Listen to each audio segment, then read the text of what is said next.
Stop ignoring random park rocks. Adopt them instead.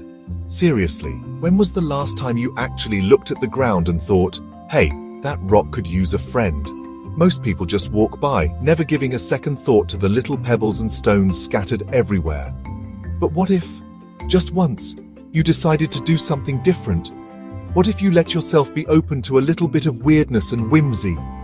I swear you never know when you'll end up with a new best friend. Life is full of surprises, and sometimes the most unexpected friendships come from the most unlikely places.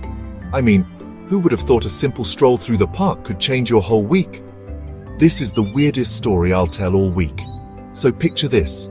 I'm jogging through the park, just trying not to trip over my own feet, headphones in, minding my own business, when I spot a little grey rock on a bench. It wasn't just any rock either. It was sitting there like it had a purpose, like it was waiting for someone to notice it. I almost kept running, but something about it made me stop. Not just any rock. This one's rocking googly eyes, a hand-drawn smile, and a snazzy red bow tie. Someone had clearly put a lot of love and creativity into decorating it. It looked so out of place and yet so perfectly at home, like it belonged there and nowhere else. I couldn't help but smile. It was the kind of thing that makes you wonder about the story behind it. Obviously, some kid's prized possession, right? I mean, who else would go to the trouble of giving a rock a whole personality? I figured maybe they'd be back for it, so I waited around for a bit, feeling a little silly just standing there. But no one showed up. The park was quiet, just the sound of birds and the occasional jogger passing by. I wait. No one shows up. Next day, still there. That rock stared into my soul. I started to feel a weird sense of responsibility, like maybe the universe had left this little guy for me to find. I couldn't just leave him there, could I? I mean, what if he got lonely? What if he was waiting for someone to take him home? So I did what any totally normal adult would do. I adopted it. Named him Pebbleton. I know it sounds ridiculous, but there was something oddly comforting about having him around. I brought him home, gave him a spot on my desk, and even introduced him to my houseplants. He fit right in. We became inseparable. I'd say things like, "Good morning, Pebbleton," and give him sunbathing time on my windowsill.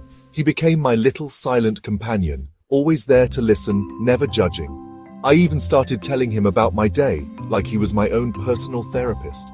It's amazing how quickly you can get attached to something so simple. My cat, Mittens, was not a fan. She'd glare at Pebbleton like he was plotting to steal her spot as the household favorite. Sometimes she'd even try to nudge him off the windowsill, as if to say, "This is my turf rock." I caught her giving him the side-eye more than once. Honestly, I think she was jealous of all the attention he was getting. Then, disaster. I spot a message carved into the bench, missing. My best friend Rocky, age 7, heartbroken. Suddenly, everything made sense. This wasn't just a random rock. It was someone's beloved friend. Some little kid out there was probably missing their pet rock, wondering where he'd gone. My heart sank. I felt like I'd accidentally kidnapped someone's childhood joy. My stomach dropped. I'd been loving a stolen rock. The guilt hit me hard. I started imagining the kid who decorated him, maybe checking the bench every day, hoping Rocky would come back. I felt like the villain in a very low-stakes, extremely wholesome crime drama.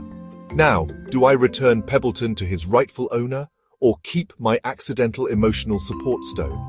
I mean, he'd become part of my daily routine. But could I really keep him, knowing he belonged to someone else?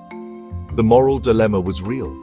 I spent hours debating with myself, weighing the pros and cons, even asking friends what they'd do. Am I the villain? Or just really weird? Maybe both. But honestly, sometimes the weirdest stories are the ones that make us feel the most human. So what would you do? Return the rock or keep your new friend?